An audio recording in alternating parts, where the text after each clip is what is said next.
What's going on, everyone? Welcome back to Trucker 219. Today we are diving into the flatbed company, Maverick. The question is, will this company actually be a Maverick or just a goose? In this video, we're going to call the recruiting department for Maverick Transportation, do some online research and look at their reviews and their website, as well as see some YouTube channels from people who have gone to work with Maverick and see what they had to say about the company. And at the end, I'll answer the question, okay or no way. Would I, Trucker 219, a trucker with over 9 years of experience in the trucking industry, go to work for Maverick Transportation? So stay tuned for that. Let's go. Hello, and thank you for calling Maverick Transportation. Your call may be monitored or recorded for quality or training purposes. Maverick Transportation, this is Casey. How can I help you? Hi, Casey. I was calling to see if I can get some more information about your CDL training program. Okay, it's been a little bit since we spoke in there. It looks like we chatted back in 2016.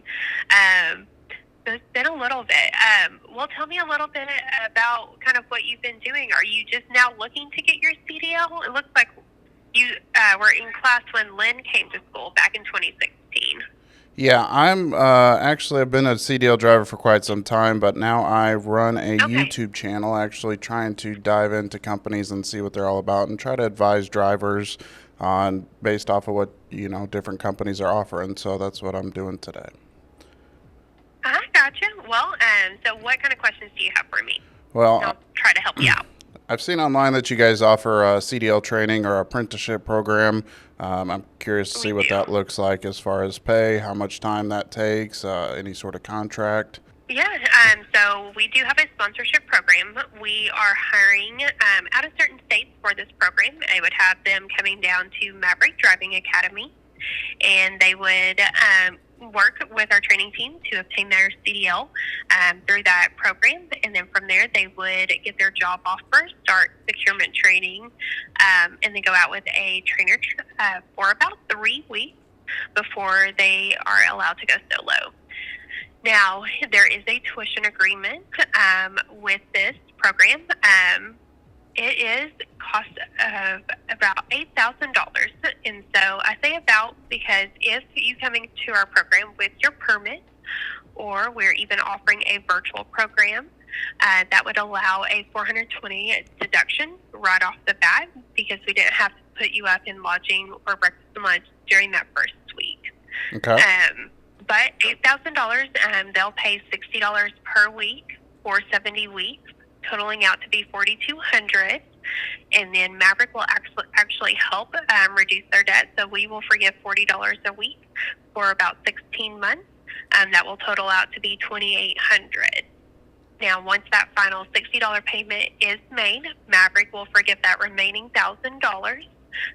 So basically, the contract itself is for around $8,000, and it is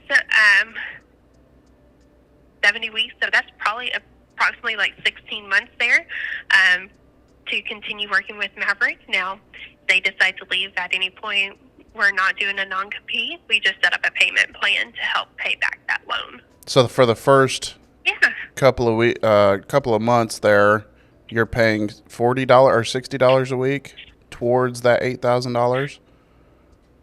So once they are hired on, they're going to be looking at getting $60 per week will be payroll deducted from their paycheck for 70 weeks. For 70 weeks? 70 weeks, yes.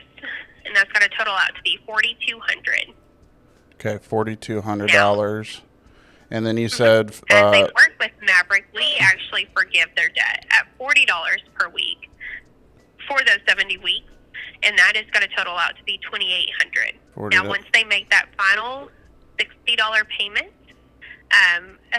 their last remaining $1,000 will be forgiven off of their debt, and so they'll be debt clean at that point. As you know, if the student obtains their CLP on their own, or they attend our virtual CLP program, they will receive a $420 reduction in debt, and that would change where for a total of 63 payments instead of the original there. Gotcha. Okay, so you're basically... Yep. Gotcha. Okay, so 70 weeks. After that 70 weeks, effectively, all the money that would be owed is gone. Yep. Gotcha. And then as far as the training itself, what like how long is the training? So say we were to sign on and we get there, from point we get there till the end of it, how long is it to actually obtain the CDL? So it's 4 weeks of CDL school. And then from there, they're going to receive their job offer once they obtain their CLP or their CDL. And then they'll do a week of securement training. And then they will get a 5-day paid break back home to kind of rest before being lined up with a road instructor for 3 weeks to complete over-the-road training. They'll come back to North Iraq. They'll test out of that trainer truck. And then that is going to be when they receive their own truck prior to going solo. Okay. And then is there pay during any of that CDL training process? So once they obtain their CDL and they receive their job offer, that is when student training begins, and that's going to be at $700. Now, while they're in CDL school, they are not going to receive pay. We provide their transportation, the lodging while they are here, as well as breakfast and lunch for them. And then we give them a $50 prepaid card each week to help out with dinner or any other miscellaneous items that they want to purchase while they're here. Okay, so basically you're covering living expenses except for dinners and have a $50 a week prepaid card. Yes. Okay, gotcha. And then you said that training was 3 weeks. And then after that, we would come back to the terminal, and then you hop into your own truck. What's the pay when you go solo? It ranges. So it could range depending on the division that they are coming into. But I can kind of give you a basic range. Give me just 1 second and let me pull that up for you. I thought I had that printed out on my desk. So if they're coming in through our flatbed, they would be looking at making 55 cents per mile. And if they are coming into our glass division, that would be 62 cents per mile. And the reason for the additional for the glass would be just higher unload times? So glass runs all 48 states and goes in and out of Canada. They typically stay out about 12 to 14 days, but it is more of a diverse fleet because they are hauling commercialized sheets of glass, but they're also available to haul flatbed loads as well. Gotcha. So it's just a little bit more for the added work. Gotcha. And then the 55 cents per mile on flatbed, how long would you be staying out for that? Traditionally, you're running during the week, getting home on the weekend. We just advise, due to the industry itself, that you be prepared to miss maybe 4 to 6 weekends out of the entire year. Okay. And then if we wanted to drive more than just a week at a time, is that available? Yeah, you can always adjust your RDO. Okay. And then average miles for, let's just, both of them would be great, actually, flatbed and glass. Yeah, so both have pretty much average around 2,000 to 2,300 miles each week. That's an average between our entire fleet. So as, they gain experience and learn how to organize their time, they could earn up more. Okay. And that's for both flatbed and glass? That is, yes, correct. Okay. And then do you guys offer any sort of tuition, or sorry, not tuition, detention pay? We do. So detention pay there is going to be $15 an hour starting after the second hour, so that, everything is kind of taken care of there. Awesome. And then as far as TARP fee? So we do have TARP pay as well. Give me just 1 second. Sorry for asking so many questions. No, you are good. I just want to make sure I'm giving you the correct information. So TARP pay is $50, and then we offer stop pay at $30 as well. And stop pay is you do a pickup and then a delivery. Anything in between would be considered a stop pay? Yeah, so if like you pick up at a shipper and they give you, a big load and they say, I want this rack or this, piece to go at this location and this piece to go here, and they're like 5 miles down the road from each other, we would give you $30 additional for that. And then what are your guys' trucks governed at? 65. And then I have seen your guys' trucks out on the road, and they are decked out with the cameras. So I'm not even going to ask you guys if you guys have cameras on your trucks. I know you guys do. Yeah, so we have driver-facing as well as road-facing cameras. But what you are seeing is probably got to be the mirror eye. So it gives a 360 view around the entire truck to, help you maneuver in tight spaces. Okay. And then say somebody doesn't want to go and do your CDL training program. They want to go to a private institution. Do you guys offer any tuition reimbursement for those folks? Yeah, it's capped at $5,000, and then we pay $100 to the applicant a month for them to reimburse the school itself.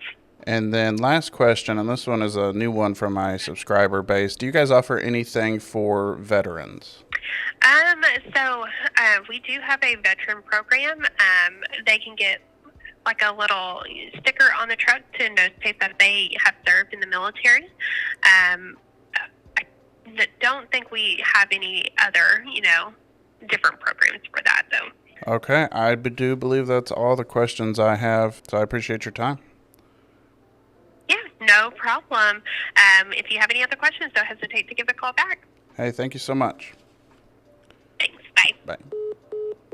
All right, so I just got off the phone with the driver recruiter, and she was an absolute delight. I don't think I've ever talked to a recruiter quite as nice, and she's given all the information and things she didn't know. She took the time to look up as well, so that's pretty impressive to see. So she did say that they do offer a CDL training program, and it's on a basis of a tuition, similarly to if you were to go to a private institution and get a loan through them. They're paying for it up front, and as you go along with the company for up to 70 weeks, they will start to deduct some of your pay for that, as well as forgive some of that. So the tuition is $8,000, and it's deducted and forgiven all at the same time over the course of 70 weeks. So basically $60 a week is deducted from your check to go towards that, as well as them forgiving $40 a week for 70 weeks to help take down that balance. And at the end of the 70 weeks, if you've continued to work for them, they'll forgive the remaining balance. So as far as contracts go with them, it's a 70-week contract. And 70 weeks ends up being about 16 months or about a year and 5 months. Now, she did say that if you were to leave early, they would work out a payment plan with you to continue to repay that even if you do not stay with them. Now, during CDL training, you are not getting paid per se. However, they are covering your lodging, your transportation, and 2 meals a day, and they are giving you a $50 a week card so you can pay for any other expenses.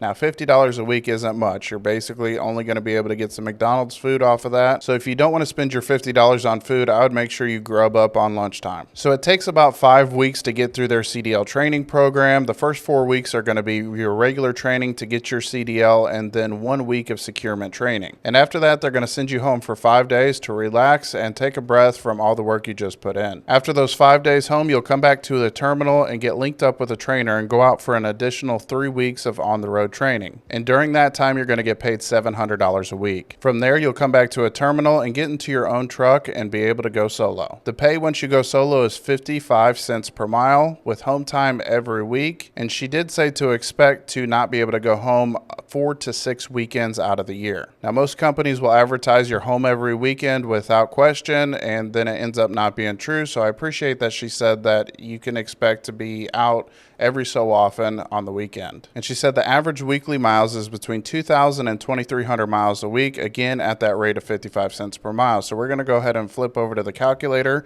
and see what that pans out to be. All right, so 55 cents per mile times 2,000 miles at the bottom end. And you're looking at $1,100 pre-tax. Take some tax out of it. You're looking to be bringing home about $880 at the bottom end at that 2,000 miles per week. They do offer detention as well, and that's at a rate of $15 per hour after the first 2 hours, which is pretty standard. It's a slightly low, but for somebody with no experience, that's about common.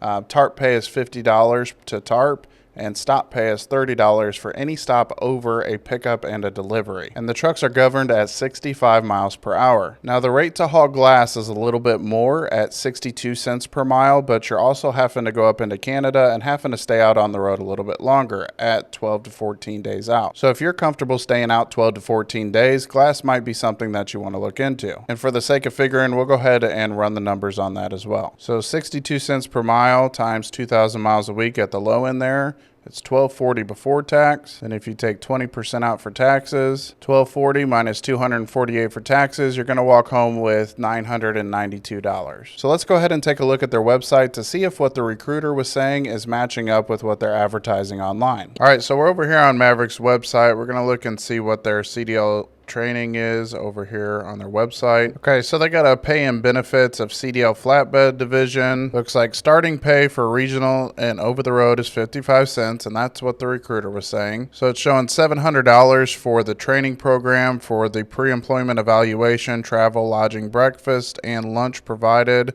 Prepaid card to assist with expenses, and that was the $50 card that she was talking about. $1,000 to $2,000 CDLA referral bonus. Rehires are ineligible. $500 non-CDL referral bonus. So somebody who doesn't have a CDL already, they'll pay you $500 to refer them. $15 an hour detention, and that is what the recruiter was saying. They pay for weight station, bypass, and tolls. I mean, that's pretty common across every company. That's nothing special. Paid vacation earned weekly. Paid holiday, $100 a day for 6 holidays per year once you go solo. In-truck Wi-Fi. I haven't seen a whole lot of companies that have that, and that's a nice little perk this way you don't have to worry about going over on your data. Refrigerator, APU/EPU. Okay, so here's the difference on this. Auxiliary power unit and electric power unit. Auxiliary power unit would be a gas engine, and an electric power unit would be a battery storage.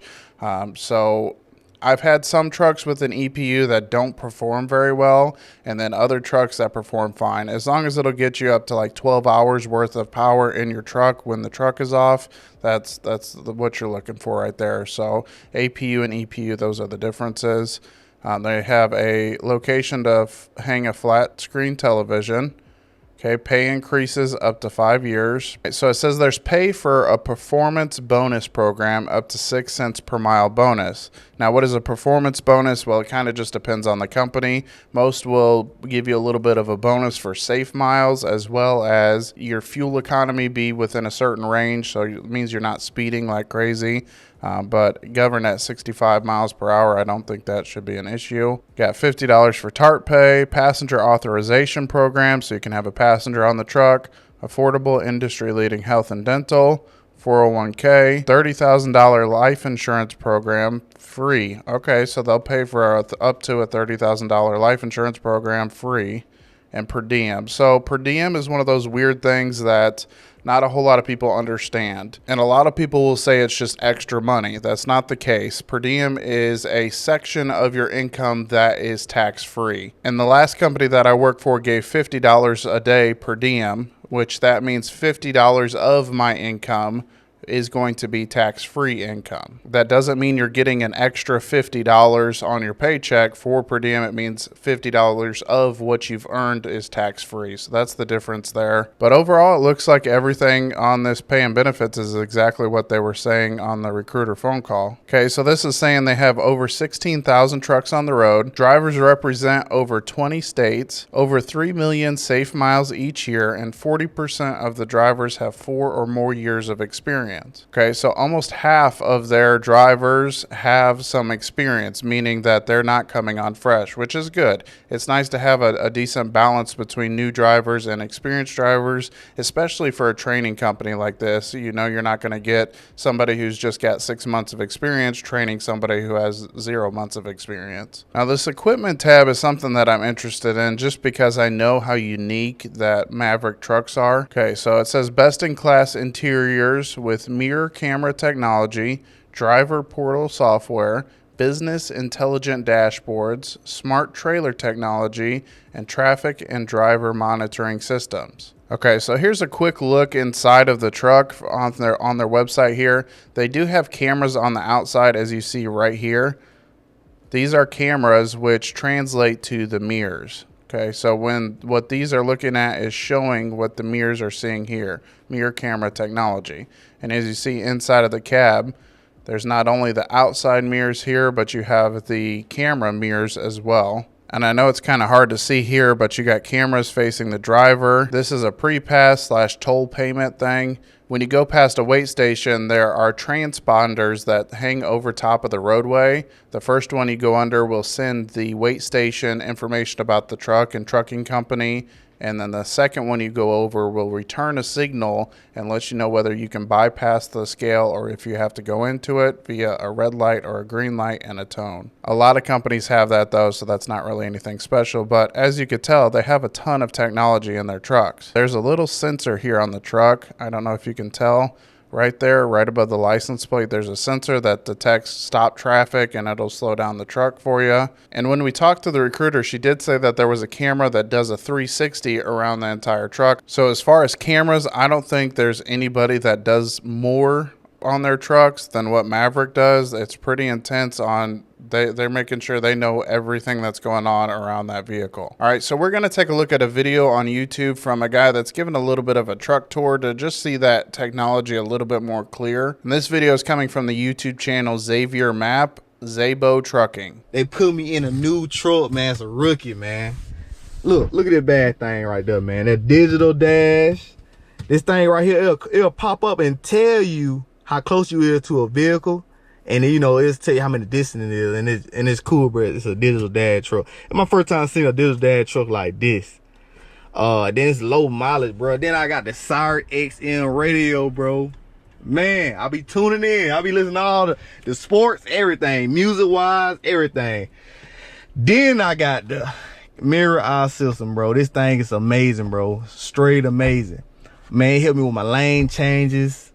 And then, you know, this right here, the red line right here, they tell you the end of your trailer. See, I got to adjust it.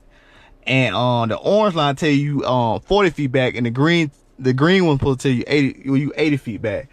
Wow, that's pretty interesting to have those lines there, assuming they're adjusted properly to tell you how far away you are. It's cool, bro, because look, you control it with this button here right here. See that button right there?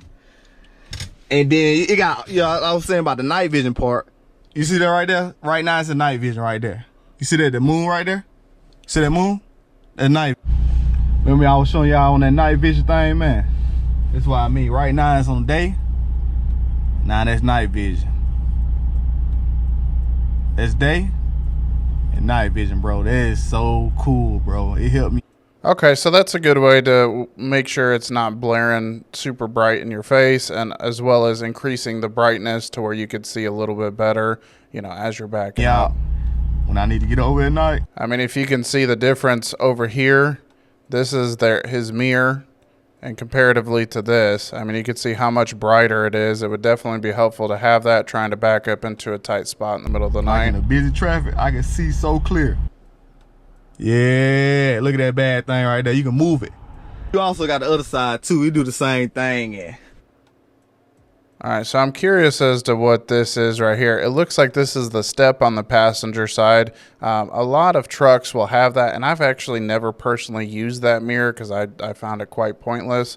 But they'll have one. Let me see if I can back this up just a hair. Okay, there'll normally be a mirror right here, which will give you that same view that camera is giving you. I've always found it pretty pointless. I've had a couple of trucks with it, and I've never used it. I'm good with the side mirrors. We do the same mirrors. thing, yeah.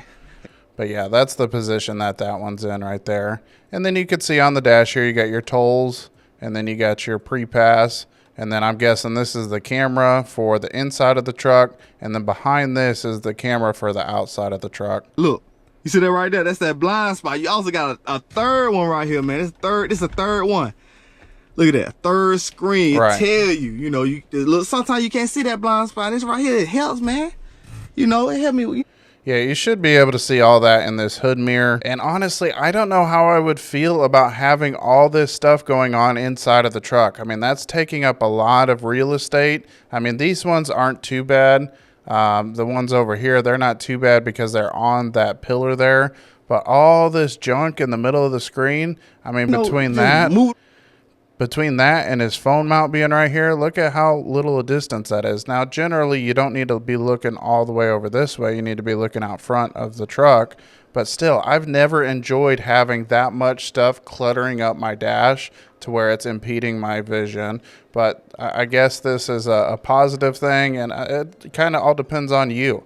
Do you find this as a positive, all the extra cameras and stuff, or is that more of a negative? Right, you know, with the lane changing. Yeah, I just moved in today, man. You know, this ain't the clean I'm gonna have it. You know, I still gotta put stuff up because they gave me a load today. You know, I had to, you know, put stuff at, you know. Okay, so they have mid-roof Freightliners here, and you'll know more as you drive trucks and stuff, but this is a pretty common setup. It's cool that they do have still a storage shelf here to where you can put stuff up. A lot of times this is just an open mid-roof. There's not really a whole lot of storage up top, and then there's a bed at the bottom. Then there's the full roof trucks that have 2 bunks inside. This right here would be another bunk. There's a room for somebody to sleep up here and somebody to sleep down at the bottom. But I'm still a little bit up in the air as far as whether or not I think all those cameras would be a good thing. It would be cool to go into a truck and test that out. But for me personally, especially new drivers, I think that they should learn in a more challenging environment, and then when they get those extra perks as far as the extra cameras and stuff, it just makes it even more easier versus going from it being easier to being harder. It would be more difficult to adjust to that versus just learning on a difficult piece of equipment. A lot of people just call that a trial by fire. Well, let's get back into the online research and see what else we can find. All right, so we're over here on the Google reviews, and we're looking at about 3.8 stars overall. Pretty similar to other companies, lots of 5 stars, a handful of 1 stars, and a little bit in the middle there. Okay, so this one 2 weeks ago as a 2-star review here. Would not recommend if you have a family or someone to go home to. Would not recommend unless you are a no-limit soldier that hardly eats, barely sleeps, and can ignore your basic needs. Better manager-driver communication is desperately needed, as well as notice to drivers' physical and mental well-being needs to be vastly improved. So this one says, I am shocked to learn how much corner cutting goes on within the Maverick organization. Chaining and securing loads should be a safety concern, not a speed-driven concern. After observing securement firsthand, talking with drivers, and watching procedures that they follow, I am forced to give this outfit a 1. I would have preferred to award 0 stars for the actions I witnessed. This 1 star says, worst school ever and worst job ever. Worked there for 6 months. They are not verifying my experience. I suggest you get your CDL somewhere else.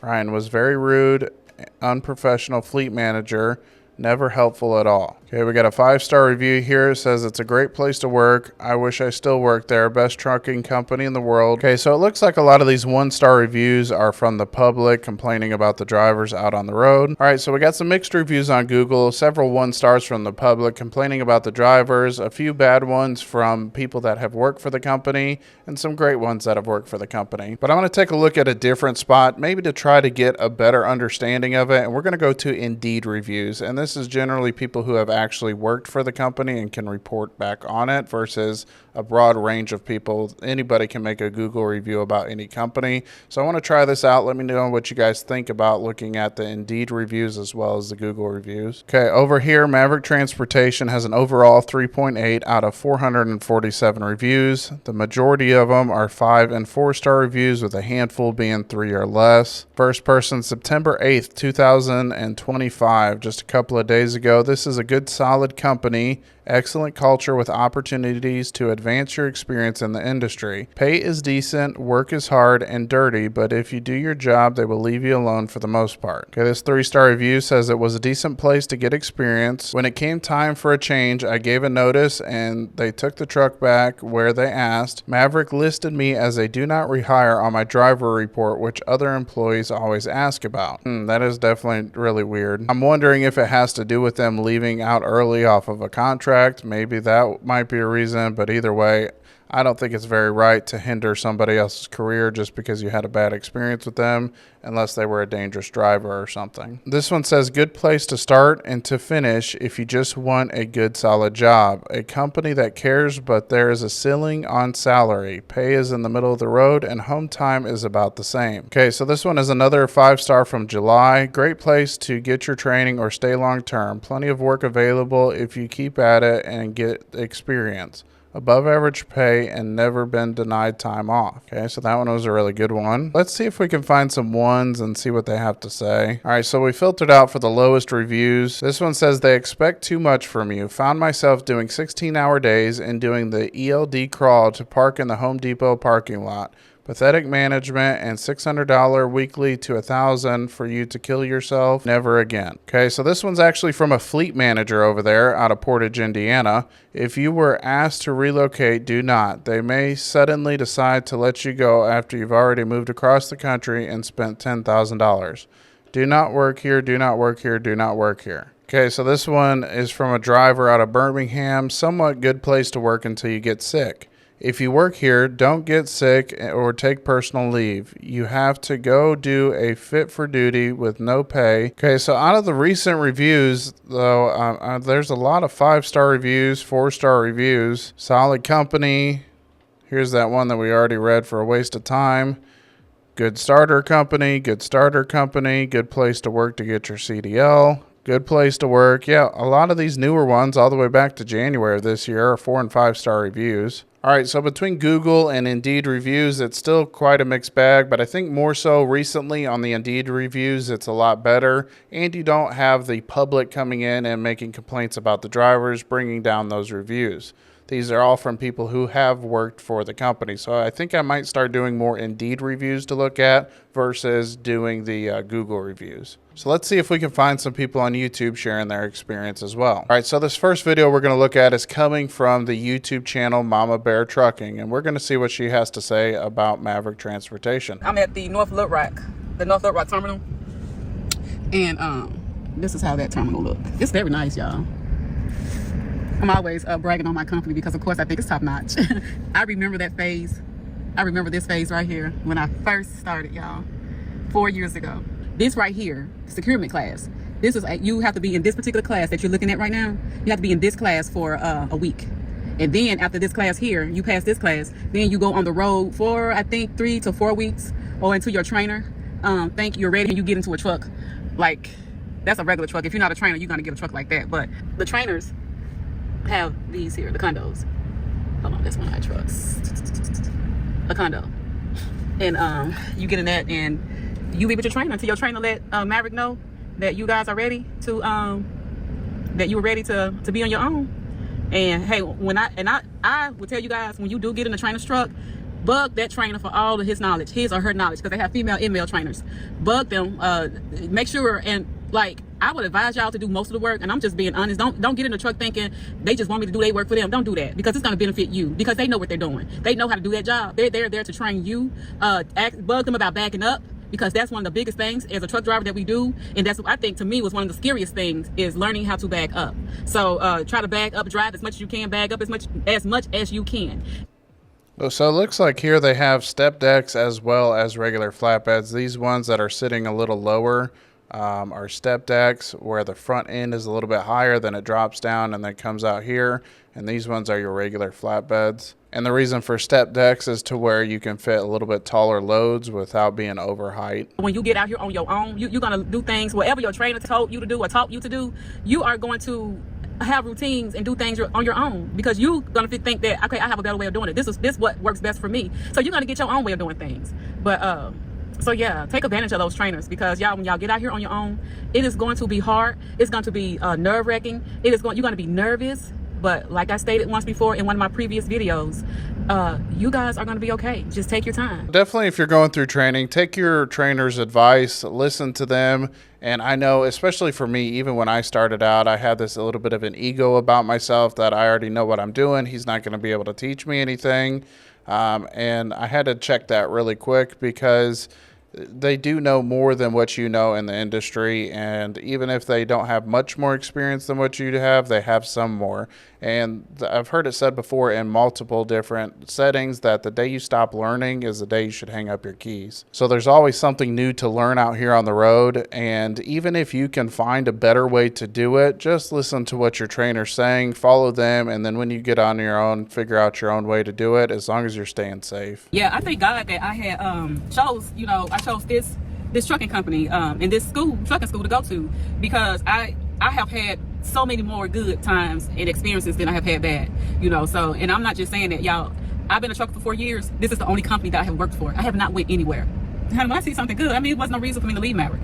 Yeah, they say Maverick is a starter company, but I don't feel like that. Maverick is a really good company. Maverick, just because it's a starter company doesn't mean you can't stay there when you get your CDL license. I mean, like, if it's a good company, they treat you good, they paying you good, why go somewhere else? Yeah, I definitely agree. If you're in a spot and you actually found a spot that's worth sticking with and worth being with for a long time, go ahead and stay there. However, as a general rule in the trucking industry, loyalty to one company isn't really a big deal. And in fact, over the course of my career, I've averaged approximately one company every 2 years. And one of those companies I actually stayed with for 4 years. So that just goes to show you that over the course of time, the more experience you get, the better opportunities that you can get somewhere else. And it's not necessarily imperative to stay with one company. However, if you find something that works for you and that's good for you, the grass isn't always greener on the other side. So make sure you're doing your research before you jump ship, and make sure you have another opportunity lined up. This way you don't end up without a job. And I always recommend to anybody to spend at least 6 months to a year at one company and then start looking around for better opportunities, something that might fit you better and fit your needs a little bit more. But it seems like Mamabeartrucking really enjoys her time at Maverick, and she's going to stick with it until there's something else better that comes along. But she's found a spot that really works for her,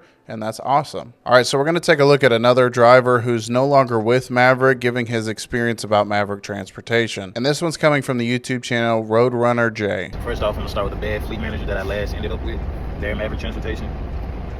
Bad fleet manager name, man. His name was Paul. He's a short Hispanic guy. He worked out of Fort Smith, but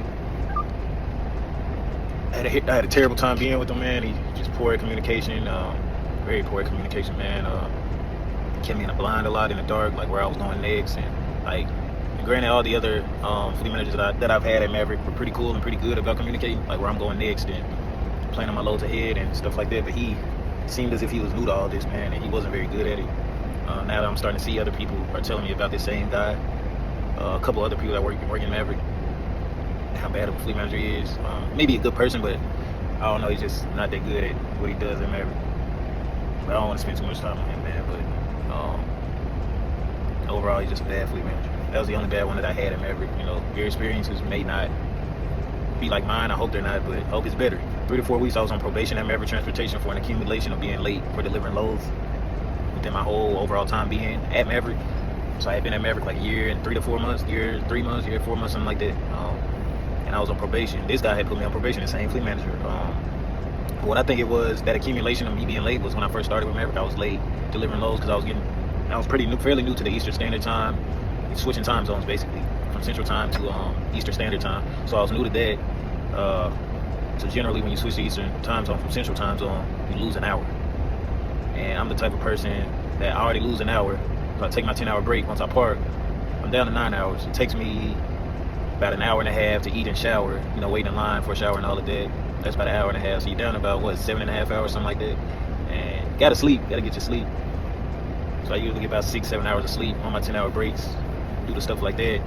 That's what we'll cause that. Me being late. Yeah, I don't think it's very fair to hold late deliveries from excessive amount of time ago against you. I mean, I would think that there would be a cutoff period, like after a month or so of having a late delivery, that would fall off, and then if you got more and so on and so forth. But things happen out on the road that you can't control, whether it's traffic or whatnot. But there's times that you are going to end up being late. And this guy was saying that the change in the time zones was messing him up. And the best way that I can say for that is to set one clock to your home time, whatever that is, whether it's Central, Eastern, Mountain, Pacific, whatever it might be. Set a clock for that home time. This way you know that's never going to change. This way you can look at okay, say I have a delivery in Central, but I'm coming from Eastern. I know that my home time is set for, it's 6 o'clock currently, and that means that it's 5 o'clock over there. So if I have to make my schedule work for that time period, you can see it a little bit better. Another good option is to have the world clock set up on your phone and set it for the different time zones: New York, Chicago, Albuquerque, Phoenix, and LA is good options to see all the different time zones. And you know, based off of where the time zones are at, that's just something that you got to learn the longer you're in trucking, because you do go across all of them and it does get a little confusing. As far as the bad fleet manager, if you're having a bad experience with a fleet manager, talk to somebody. See about changing over to another fleet manager. There's no reason to be disrespected by anybody, and especially somebody that you're supposed to have a good communication with. You guys are supposed to work together to try to figure it out. All the older drivers were getting high pay, like high cents per mile. Like I left Maverick at 72 cents per mile. And when they give you that much pay, they tend to shorten your miles. This is very common with a lot of companies, a lot of major companies with a lot of drivers. It's how they kind of keep that balance. So they pay all the older drivers with higher tenure, me being included in that since I've been there a year, higher cents per mile. And they shorten your miles up. And all the new drivers, they pay them low cents per mile and give you a lot of miles. So that's kind of how they balance that out. So, you know, keep that in mind going to any major company you're trying to go to. Engine seasons are a flatbedder's nightmare. Winter tarps, winter equipment, it's cold and it may freeze. You may have to stump on it to get the ice off. It gets very cold getting in and out of the truck. You know, the summertime, everything is hot. You know, same just vice versa. Winter and summertime. Sometimes everything is hot. Tarps are hot. You know, just be careful out there, man. Keep your water, keep your Powerades, Gatorades in your truck. Keep them cool. You know, getting the truck in and out under the AC. That way you don't pass out there. So I've seen older people doing this flatbed stuff, man, and they're always under the trailer, man, just hot, or sitting on top of their load after they're done tarping. It gets hot out here, especially if you're in Texas, Alabama, Florida, Mississippi, Louisiana, the southern states, you know. Yeah, I will say I did run flatbed during the summer and the winter, and it's definitely an adjustment to get used to it. I would almost prefer the winter just because you have the heat building up from you doing the work. Being hot out in the summer trying to load things up, it gets miserable. Make sure you're staying hydrated and stuff like he said here. It's definitely important if you're out in the elements to make sure that you're protected. All right, so there's a review of some few negatives with the company: poor communication with dispatch, a bad dispatcher or fleet manager. A couple issues that are inherently an issue with flatbed, whether it's weather or climate and whatnot. That's definitely going to be an issue no matter where you go working flatbed. But it's interesting to see a couple of different perspectives of their experience driving for Maverick Transportation. All right, so after looking at everything, I want to take a second to point out some areas that I really like about Maverick and some areas that I'm not a big fan of, and then I'll let you know whether I would go to work for Maverick Transportation or not. So the big takeaways for me is that Maverick is pretty much average. We're looking at 55 cents per mile, which is pretty common for flatbed. 2,000 to 2,300 miles per week. That's pretty common. You should be able to make a little bit more than that, but that's pretty average. Detention pay is a little bit low by about $5, $10. Tarp pay is actually pretty decent at $50 to tarp. They do offer stop pay. Their trucks are governed at a pretty average number at 65 miles per hour. And the home time is on weekends, which that's kind of more of a standout point for them. Not comparatively to other flatbed companies, but to other companies in general. And that's unless you're operating with glass and doing the glass. But with glass, you're out more and you earn a little bit more cents per mile at 62 cents per mile for running the glass. Their training once you get a CDL is also relatively average, you know, $700 a week. That's $100 a day. That's pretty average. The amount of time you're there, it's pretty average as well. Their tuition reimbursement is a little bit low at $5,000 at $100 a month rate. I've seen other companies doing a lot better on tuition reimbursement, $6,000 to $7,000 for tuition reimbursement, and that's paid out at $140 to $200 per month. So their tuition reimbursement's a little bit low. Now let's talk about their CDL training program. The CDL training program for me is a pretty big negative. I like that they're honest up front about what it is. You understand from the get-go that it's a loan, that they are covering that for you to pay back. And the tuition for this is quite high comparatively to a private institution. It costs you $8,000 to go through their CDL training program. And there's plenty of schools out there that'll do it from anywhere from $4,000 to $8,000 $50 for a private institution, and you don't have to serve a contract with that. But that requires you to stay with them for almost a year and a half in order to gain all the benefits of that forgiveness. And that's right up there with some of the highest numbers for the contract. That's a long time to stay with a company in order to get that debt forgiven. But even if you do stay for almost a year and a half with them, you're still getting some taking out of your paycheck to help cover that.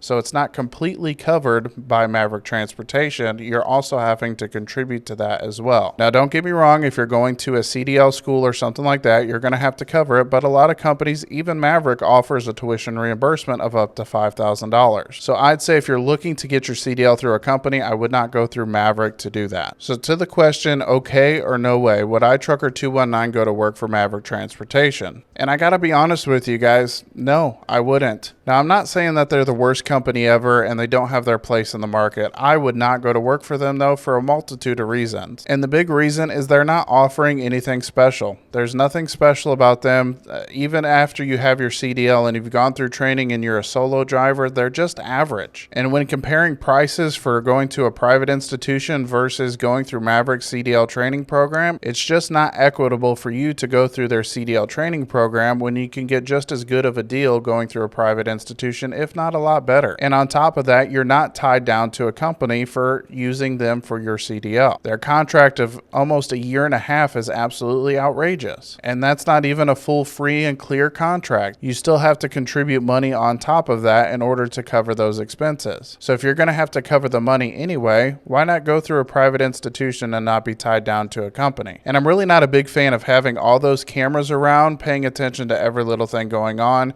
It really makes me nervous knowing that there could be somebody watching me doing my job at all hours of the day.